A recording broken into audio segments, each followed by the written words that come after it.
Ladies and gentlemen, the voir dire examination is continuing. The court is going to recess at this particular time for the noon recess.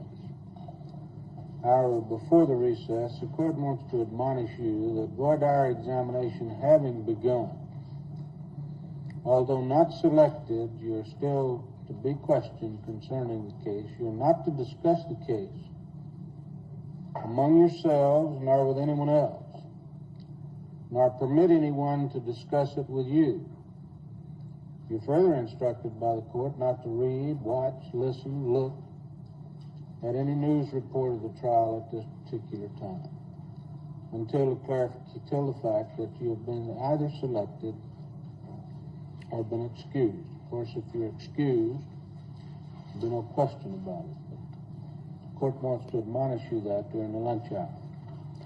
I will excuse you at this time to return back to this courtroom at 1:30. Everyone remain seated while the jury is escorted out of the courtroom.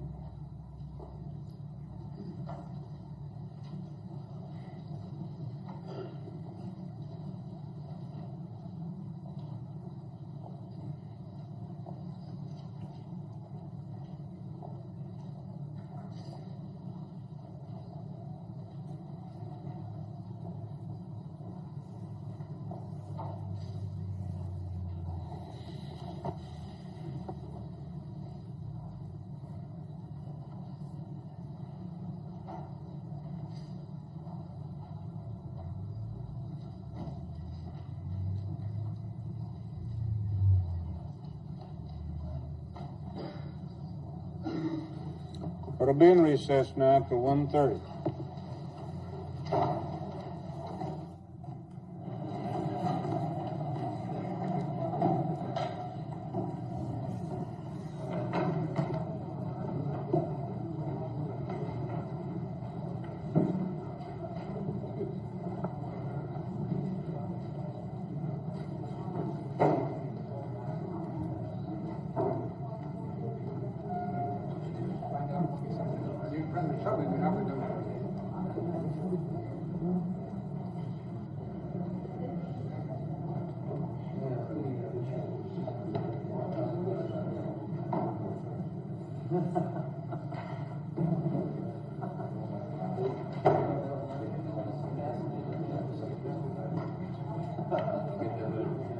Okay, great, thank you.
Proceed?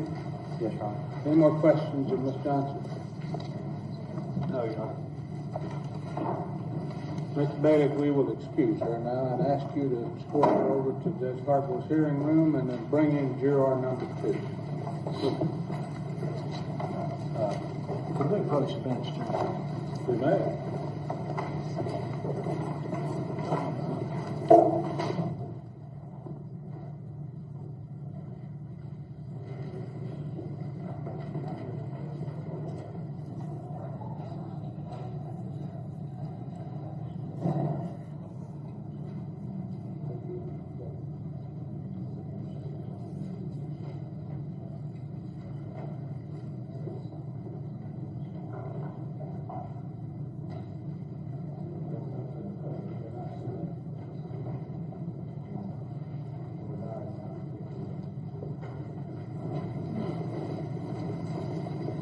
Seat first chair there, please, sir.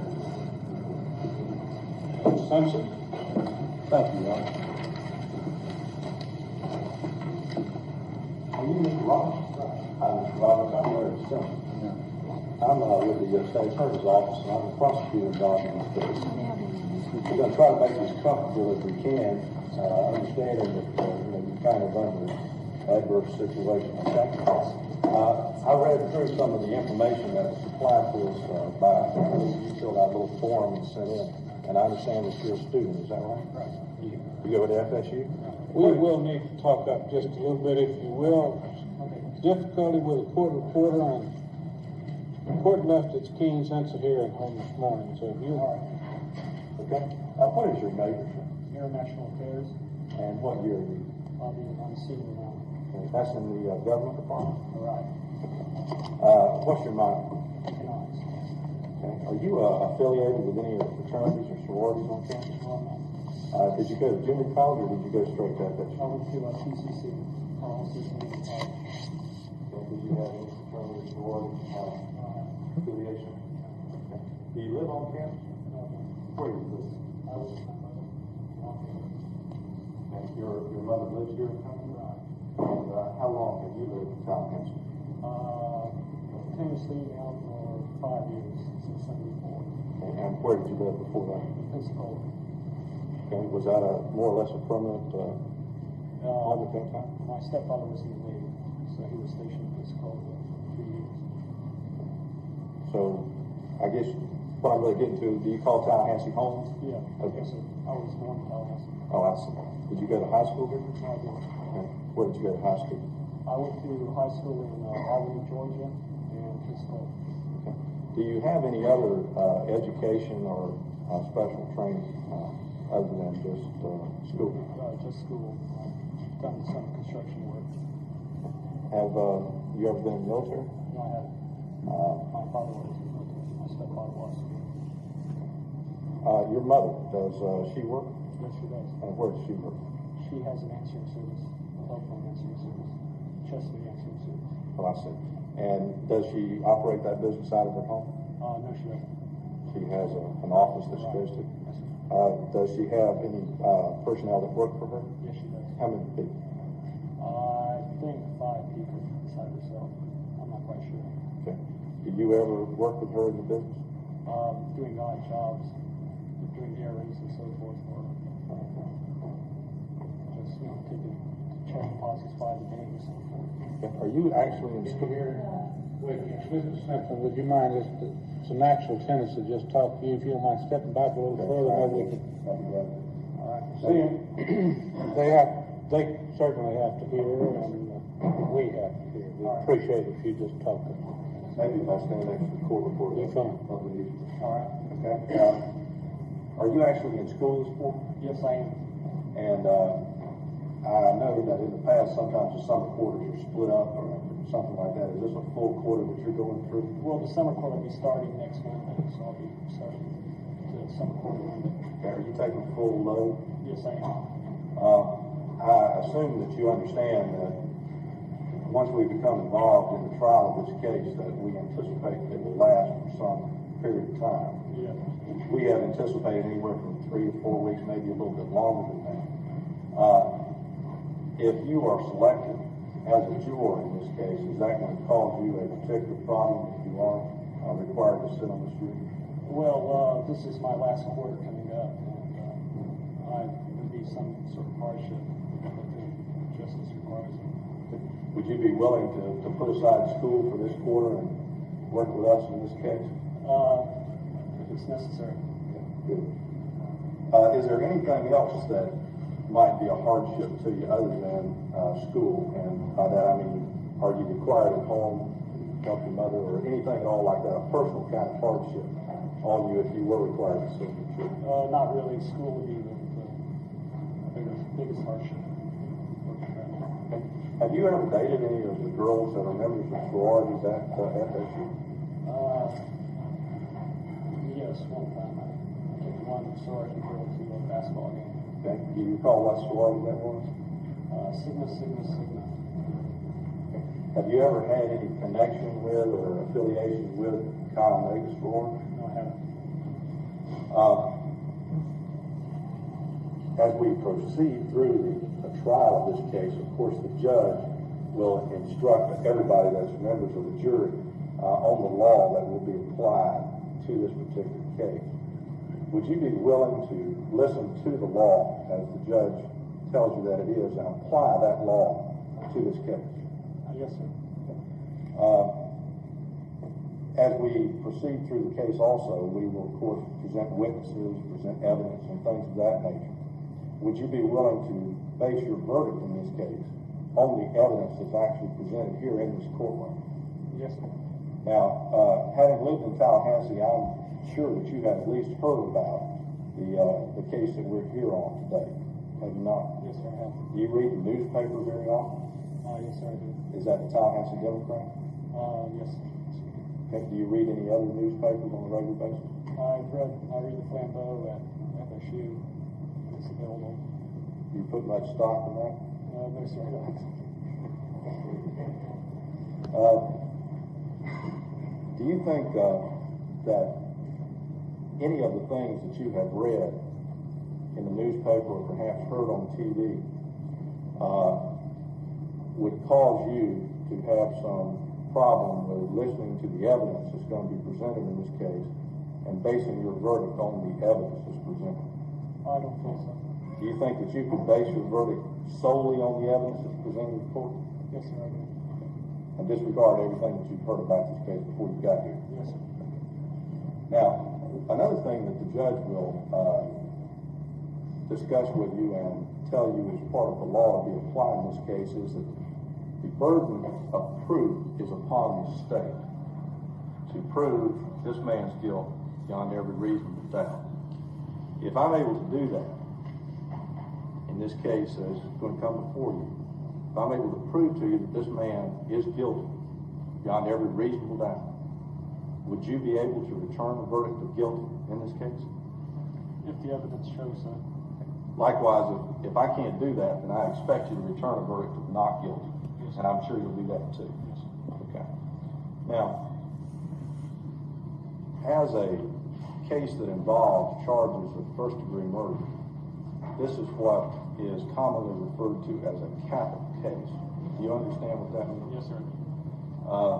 In a capital case, we actually have two separate proceedings that take place. The first is a trial to determine guilt or innocence. The second is a proceeding that happens once a guilty verdict is returned, and that is merely a recommendation proceeding where the jury is allowed to make a recommendation to the judge as to what the possible sentence may be. Do you understand that? Yes, sir. Count discretion. Right. Okay. Now, merely the fact that the death penalty may be imposed in this case, would that cause you any particular concern? Some concern, yes. Okay. Would you explain that to me? Well, imposing the death penalty should cause some people concern. Certainly. I guess what I'm really referring to is the fact that the death penalty is a possibility in this case. Is that going to influence your verdict one way or the other? I don't think so. Would you be willing to base your verdict both on question of guilt or innocence and also on your recommendation of either death or life imprisonment? Would you be willing to base that on the evidence that's presented in court? Yes, sir, I will. Your Honor, I have no further questions.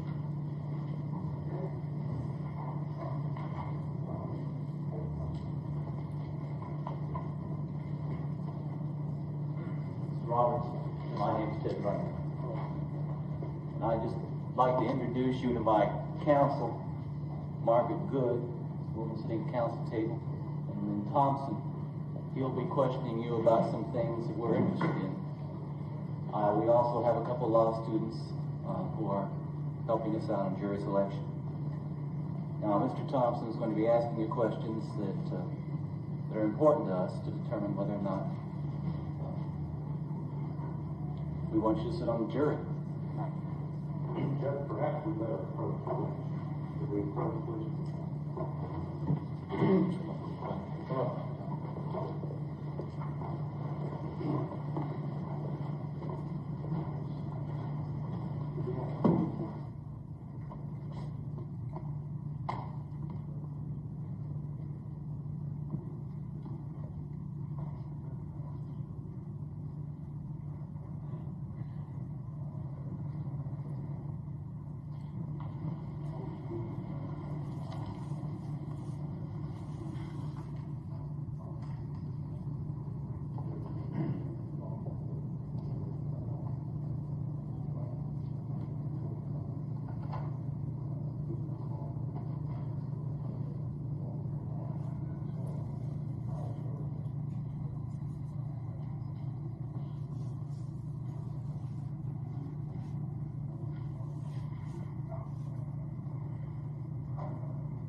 any jurors who have been summoned for this trial in the courtroom, let me ask you to remove yourself to courtroom 3, if you will. If not, all of you may remain. You're summoned on this case?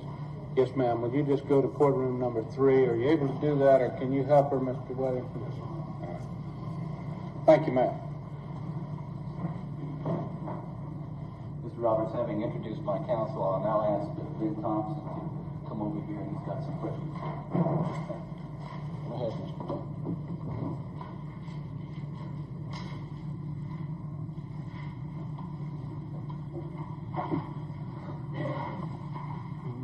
Mr. Roberts, do you go by Ed or Ed? Ed. Okay, I'm sorry. I will ask you a series of questions, some of which are possibly embarrassing to you. And it's necessary that we discuss these matters. And some of these questions maybe even sound unusual, strange to you, and hard to understand why I'm asking them, but it's necessary to do it. So if you would bear with me on that, we'll try to proceed on that basis. My understanding is you lived for a while in Georgia and Pensacola, and for the last 5 years have been resident of Tallahassee. Right. And your high school was in Pensacola, Georgia, and you're now at FSU, is that correct? Yes, sir. Okay. You indicate also that you personally have not had any military experience, but your stepfather did, is that? My father did. Did your father too? Would you elaborate a little bit on that? My father's in the Air Force, and my former stepfather was in the Navy. Were they, Can you hear that? We need you to kind of talk up again. I'll try. If you wouldn't mind stepping away, sometimes that has a tendency to modulate when we got a little more room between. Yes, sir. career service or? Yes, sir. My father's a career Air Force officer. And your stepfather? I don't know. He was in the Navy. I still think he's in the Navy.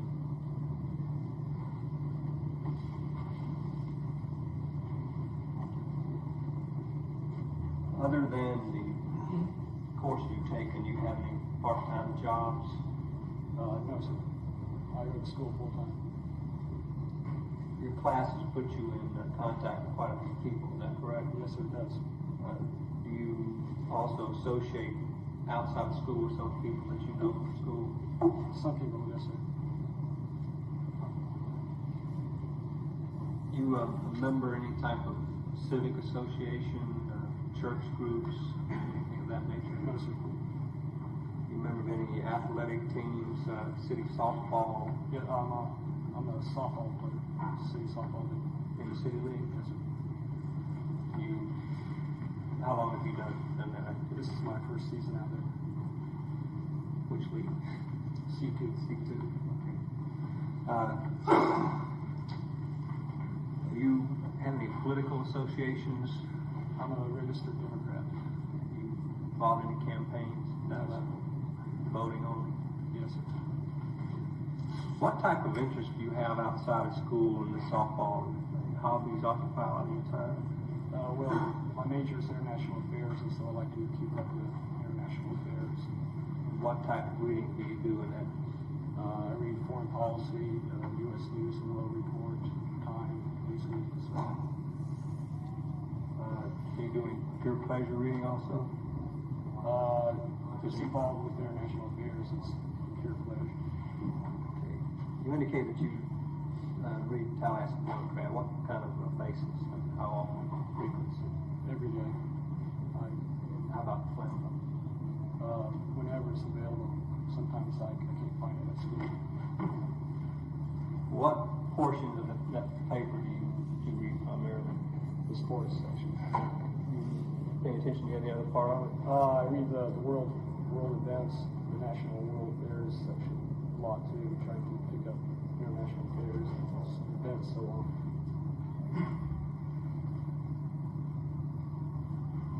Do you do any acquaintance or whatever know either myself or any people seated this council? No, Fantastically new counsel in this case. no, I don't.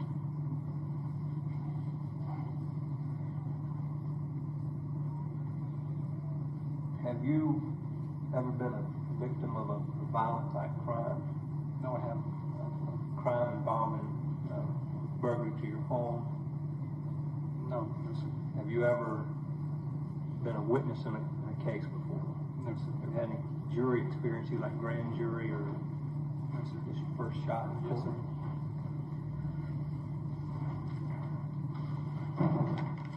Do you perceive the media, the magazines, televisions, newspapers which you read as having influence on your opinion? How do you see that as a strong influence? Well, I read magazines and newspapers to gather information, and then I read more magazines and newspapers to gather more information. Discriminating, pretty much. Yes, sir. I try to. How do you see crime as a problem in Tallahassee? Is that significant? Well, I haven't had any problem with crime in Tallahassee. Personally? Personally. Do you have an opinion as to the general, any feeling for that? Not really.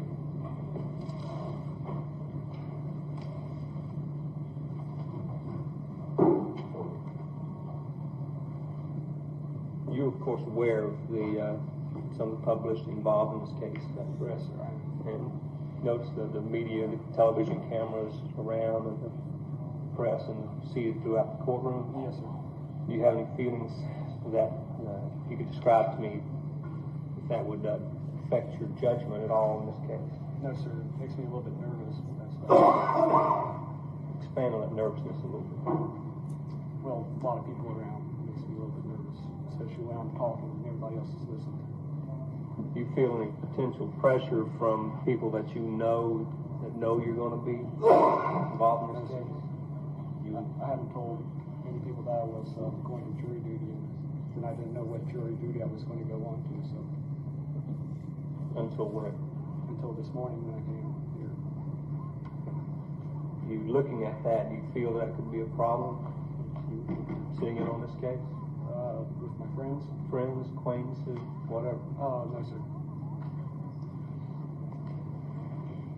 How did you become aware of this case? About the crime of this case? The actual crime? That's right. Through the media, television media. I saw a news report on television. Do you recall when that was? Yes, sir. It was right after the Super Bowl. I remember seeing it on the news.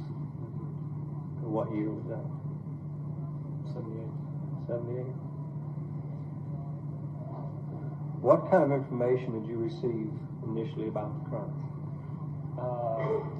Just what happened. They try to make them two sorority sisters try to make a house getting Could murdered. you talk up again a little bit, man? Two sorority sisters that try to make a house getting murdered. Two other girls getting assaulted, and somebody down the street getting assaulted too. Do you recall the names of any of those people? Yes, sir. Lisa Levy, I remember one. Can't remember the other ones. I'm sorry. If I give you names, would you remember? Probably so. Margaret Bowman, Yes, sir. Cheryl Thomas, Somewhat familiar. I can't remember exactly. Karen Chandler, Yes, sir. I remember that one. Kathy Kleiner. Yes, sir. I think that's really good. And from when do you recall those particular names? A couple days afterwards, and reading in the Democrat. What did you feel about the crime when you first heard about it? Well, I was shocked, upset, somewhat surprised that it happened in Tallahassee. How was that? I always thought that Tallahassee and FSU campus would be a peaceful campus. I was just shocked. Did that experience cause you to take any personal actions for yourself or your family? No, sir. Not really. Extra cautions? No, Locking sir. doors? No, sir.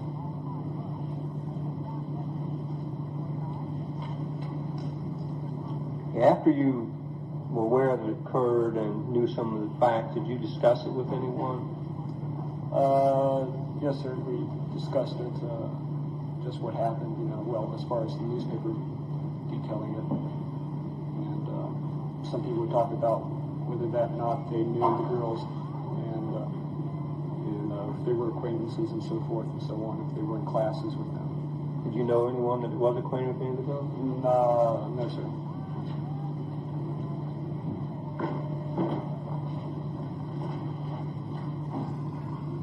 You mentioned a little bit briefly about what occurred. Do you have any more details on the actual crime itself?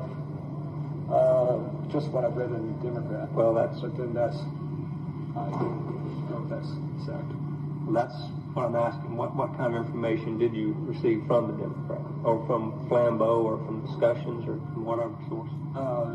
That 2 girls were murdered, 2 other girls were assaulted in the Tropical house. And then another girl was assaulted in her house down the block or somewhere around Do you watch television also? that. Yes, sir. TV news? Yes, sir. What stations? Channel 6 and NBC News. Do you recall ever obtaining information from those 2 sources in regard to this case? I've heard them discuss it. Yes.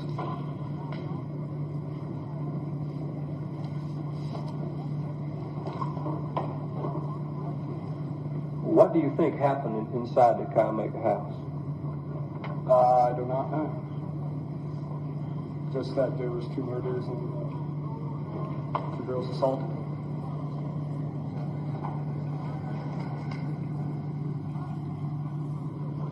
When do you recall the first time hearing the name Ted Bundy? When he was picked up in Pensacola. Okay. You know when that occurred? No, sir, I don't. Somewhere in May, I'm not quite sure. March, May. Is it a long time from the crime or close to it? Do you associate it that way? No, I don't. Not really. Do you have any other information that you associate with Ted Bundy? No, sir.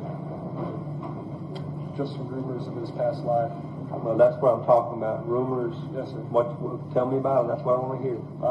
Just that he's been accused of murders in some western states. That's about it.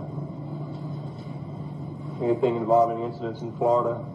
You mentioned the arrest in Pensacola. Is that correct? Yes, sir. Is there any other matters in Florida that you have heard about? Yes, sir. The Lake City incident murder. Good. Tell me a little bit about that. I just know that Mr. Bundy has been accused of that too. Accused in what respect? Indicted, I think. Indicted. Do you know any Mr. lead? Thompson, the court's satisfied with that much knowledge and background, he might be subconsciously affected. I'll excuse this juror. And Mr. Roberts, let me reflect upon you two and explain to you, sir, that the court must operate on the theory that there's safety and no exposure. By that I mean these subconscious factors that you might have could arrive, and we don't impugn anything to your integrity or to your honesty. I hope you understand. Yes, I do. We're seeking something that probably is not as well informed as you are, and bless your heart for being informed. I don't want to communicate anything wrong with that either. But the purity of the process is what we're after, and I hope you understand. Yes, sir. Okay. You may be excused. You have any instructions? Will you check with the bailiff and see if they're going to call some more jurors later in the week, and see if there's any reason that you might need to return then. He might have some instructions for you. Yes, sir. I think he's down taking the roll in the courtroom 3 where you were at. Bring in number 3, please, ma'am.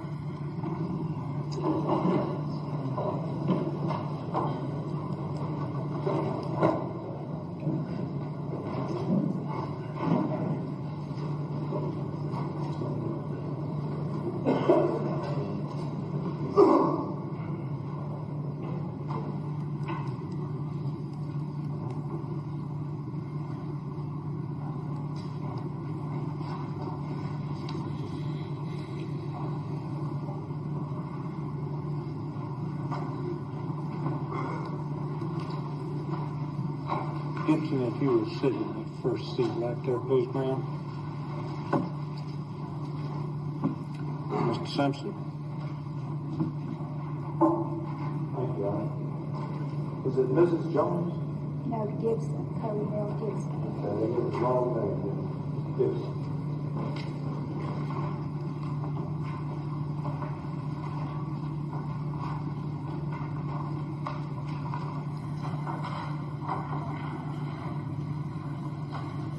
Is it Miss or Mrs. Gibson? Mrs. Mary. Ms. Gibson, I'm Larry Simpson, and I'm an assistant state attorney. I'm the prosecutor involved in this case. We're going to try as best we can to make you as comfortable as we can with understanding, the situation that I know you're in, okay? You're going to have to talk up real loud, so I'm going to back up some and so that everybody can hear, okay? How long have you lived here in Tallahassee, ma'am? About 32 years. Okay. And do you own your own home? Or Yes, we do. Okay, what part of town do you live in? In the South Park. Okay. Could you give us your address for the record then, please? 802 West Crossway Road, Okay. Tallahassee 32304. All right. Can you hear that? Yes. They need to hear across the room too, Ms. Okay. Gibson, if you will. How about your husband? What does he do, Ms. Gibson? He works with Alberta Creighton Box Company in Bainbridge, Georgia. So he commutes back and forth? Right. Okay. How about yourself? Are you employed? Part-time. And what do you do then?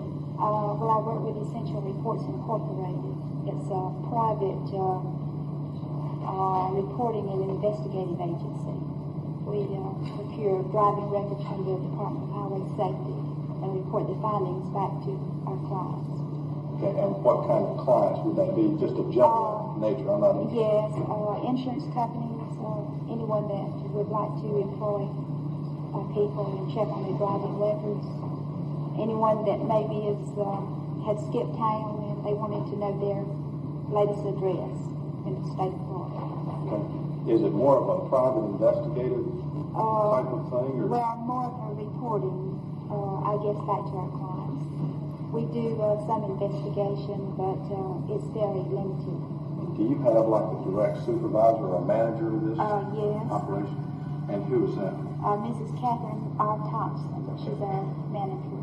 Okay, and what kind of a position would you fall into then within the organization? Is it like a secretarial position? Or? No, just regular general office clerk. Do you have any children at home? Yes, I have one son. And how old is he? He's 19. I'm sure you understand, Ms. Gibson, that if you are selected as a juror in this case, that we anticipate this case is going to last for some period of time. We've tried to estimate, and the best we can come up with is somewhere in the neighborhood of 3 to 4 weeks. If you are selected as a juror, would that cause a particular hardship on you personally to have to sit on this jury for that period of time? Well, personally it would. In what regard, if you can tell me? Well, just the homework, and also my office. All the girls in my office are doing part-time work, and we go in at a certain time each day to do certain things. And it's just been, I was out in April, 3.5 weeks for surgery. So everybody has to double up, and it just is an inconvenience, really. But the inconvenience would be more with your job than with perhaps your personal. It'd certainly be hard on my husband to have to commute like he does and come home and have to take care of things, sure. I assume that you have at least heard about the case that we're on trial on today. Have you read about this case in the newspaper? Yes. Tallahassee Democrat? Right. Any other newspapers that you deal with on a regular basis that you read a lot? No, mostly the Democrat. Okay. How about any particular news stations that you watch? Do you have ones that you watch regularly?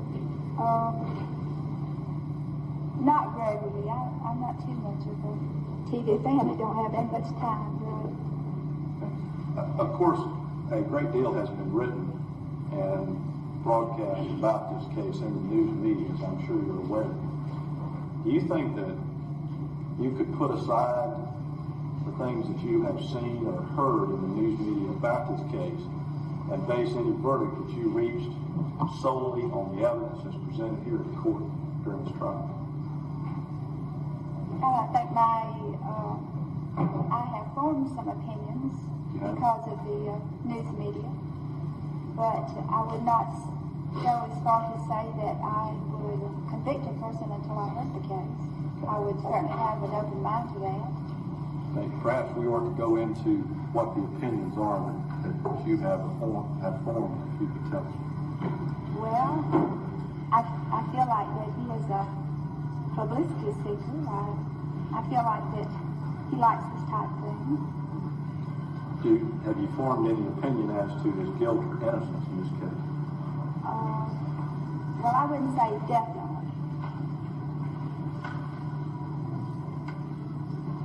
Is there some kind of an opinion that's lingering there in the back of your mind, though, that might cause you or give you some concern about being a fair and impartial juror in this case? Of course, we want you to be just as honest as you can. Well, it's just hard to say, really. Do you think that you could try to put aside any opinions or thoughts that you have at this point concerning this case and just listen to the evidence that's presented and base your verdict on the evidence itself? Well, I would have to. That would be required of you as a juror. I would have to do that before I can make a decision on it. If, after all of the evidence has been presented in this case, and the judge instructs you on the law to be applied to the evidence that you've heard, if, in your mind, you believe the defendant in this case is guilty, and that the state has proved this case beyond every reasonable doubt, would you be able to return a verdict of guilty in this case? Yes, if the evidence proves it. By the same token, if I can't prove that, I would expect you to return a verdict of not guilty, and I'm sure you'd do that too. But, Judge, I have no further questions. Part of your question, I have one. Ms. Gibson, if at this stage of the proceeding, if the state rested and the defendant rested, what would your verdict be?